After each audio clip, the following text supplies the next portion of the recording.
नमस्कार। मैं डॉक्टर अनिल श्रीवास्तव राज eye hospital में नेत्र चिकित्सक हूं। आज मैं आपको कॉर्नियल अल्सर के बारे में बताऊंगा। कॉर्नियल अल्सर क्या होता है? जब कॉर्निया जो आंख में जिसको आप काले रूप में देखते हैं, वास्तव में ये काला नहीं होता है, यह ट्रांसपेरेंट झिल्ली होता है। और ये कॉर्निया जब इन्फेक्टेड हो जाता है और गलने लगता है तो इसको बोलते हैं कॉर्नियल अल्सर। कॉर्नियल अल्सर बहुत खतरनाक बीमारी है, क्योंकि जब आगे से काला वाला पार्ट या कॉर्निया गल के सफेद हो जाएगा या गल के फूट जाएगा तो रोशनी बहुत कम हो जाएगी या रोशनी बिल्कुल खत्म हो जाएगी। तो इससे कैसे बचेंगे? अक्सर ये छोटे मोटे चोट से शुरू होता है। जैसे कोई खेत में गया, कोई अपने गार्डन में बागवानी कर रहा है, तो जो पेड़ के पौधे होते हैं, पत्ते होते हैं, उनसे कभी कभी हल्का सा खरोंच लग जाता है और वो थोड़ी देर में आराम भी मिल जाता है। लेकिन 10 दिन 15 दिन के बाद से उसके जो जर्म्स होते हैं, जो फंगस होते हैं, वो आहिस्ता आहिस्ता 10 से 20 दिन के बीच में पनपते हैं। तब तक आदमी भूल गया रहता है कि कब हमको चोट लगी थी, और तब धीरे धीरे उसको दर्द शुरू होता है, पानी गिरना शुरू होता है, हल्का सा सफेदी आना शुरू होता है। तो अक्सर बाजार से कोई ऐसी ड्रॉप ले लेते हैं जिसमें स्टेरॉइड बना रहता है, और स्टेरॉइड डालने के बाद से यह जो फंगस है, जो आहिस्ते आहिस्ते 15-20 दिनों में 1-2 पॉइंट ग्रो किया था, लेने के बाद एकदम से 100-200 पॉइंट ग्रो कर जाता है। तो 1-2 दिन के अंदर ही अंदर आदमी को दिखता है कि एक छोटा सा दाग जो दिख रहा था या हल्का सा तकलीफ जो था वो बढ़ करके 100 गुना 200 गुना हो गया। तब फिर घबरा करके आदमी डॉक्टर के पास जाता है, और फिर डॉक्टर बोलते हैं कि ये तो बहुत देर हो गया, पूरा आंख सफेद हो चुका है, और किसी तरह से महीना 2 महीना दवाई करने के बाद से हो सकता है रोशनी बच जाए। और किसी किसी का तो ऐसा हालत होता है कि 1-2 दिन के अंदर आंख फूट करके बहने वाला होता है। जैसे कहीं फोड़ा हो जाए और फोड़ा मुंह बना ले पकड़ के फूटने का, तो वैसा फूटने वाला हो जाता है।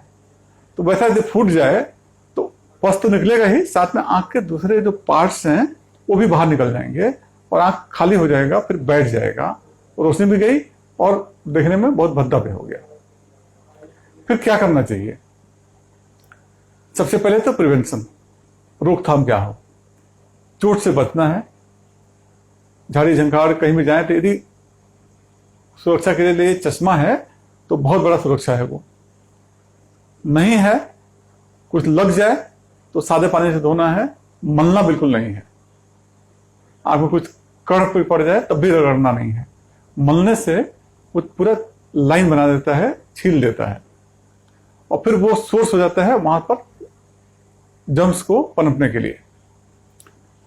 तो ये सावधानी रखना है कि पहले चोट लगे नहीं, और लगे तो उसको सादे पानी से थोड़ा उसकी सफाई हो जाए। कोई उसमें रगड़ना नहीं है, मलना नहीं है, फिर भी ना आराम मिले, न लगे कि गड़ रहा है, तो डॉक्टर से मिलना।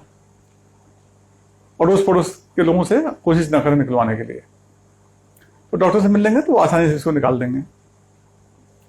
इसके बाद भी घाव हो ही गया तो स्टेरॉइड ड्रॉप बिल्कुल नहीं डालें। कोई भी ड्रॉप ना डालें, सबसे अच्छा है। बड़ी मजबूरी में कुछ डाल भी रहे हैं तो ये ध्यान रखें कि जिसमें डी लिखा हो, पी लिखा हो, जैसे प्रेडनिसोलोन है, डेक्सामेथासोन है, बीटामेथासोन है, इस तरह के स्टेरॉइड ड्रॉप जिसमें हों वो कतई न डालें। वो डालते ही चीजें एकदम से बेकाबू हो जाएंगी। और बेहतरीन उपाय है डॉक्टर से मिलें।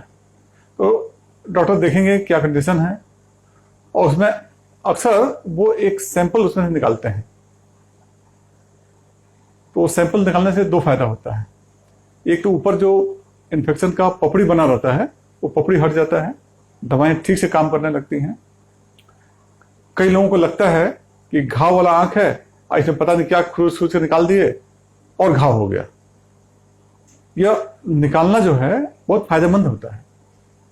इससे एक तो कुछ इन्फेक्शन बाहर निकल गया, पपड़ी निकल गया, और दवाएं अब आंख में अच्छे से काम करेंगी और उस पपड़ी से और उस कचड़े से हम पैथोलॉजी में लैब में भेज करके उसका जांच कराते हैं कि इसमें कौन सा बैक्टीरिया है, कौन सा फंगस है, और ये जानने के बाद से बहुत ही उचित इलाज उसको एडवाइस करते हैं।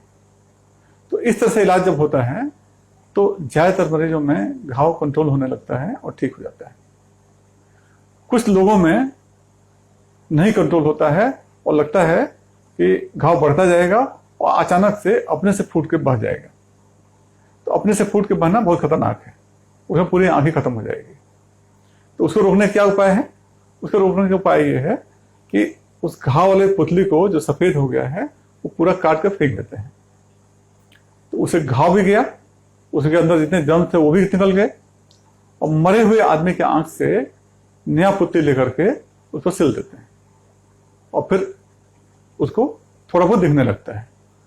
लेकिन ये पुतली जो होती है ज्यादातर लोगों में फिर से एक बार दोबारा बदलनी पड़ती है, तब उसको अच्छे से दिखता है। ये पुतली बदलना आज की डेट में बहुत आसान है, इसलिए कि आजकल लोग आई डोनेशन करने लगे हैं, इसलिए आंखें मिल जाती हैं।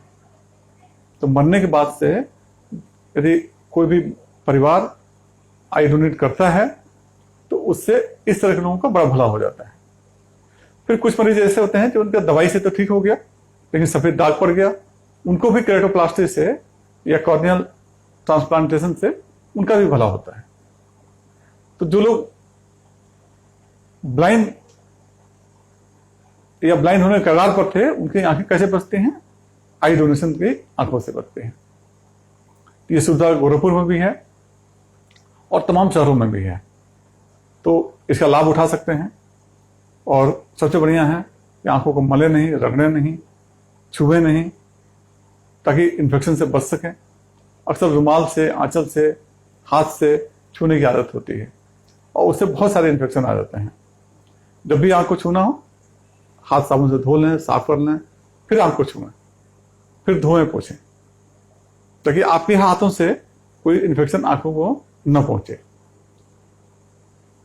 उम्मीद है कि आप अपने कॉर्निया को, कॉर्नियल अल्सर को इस तरह से अच्छे से इलाज करा करके और इस परिस्थिति तक नहीं पहुंचे जिससे कि अंधा होने का डर हो जाए, और कभी दुर्भाग्य से पहुंच भी जाए तो भी इलाज है, आंख बदल करके, कॉर्नियल ट्रांसप्लांट कर करके उससे बचा जा सकता है। धन्यवाद।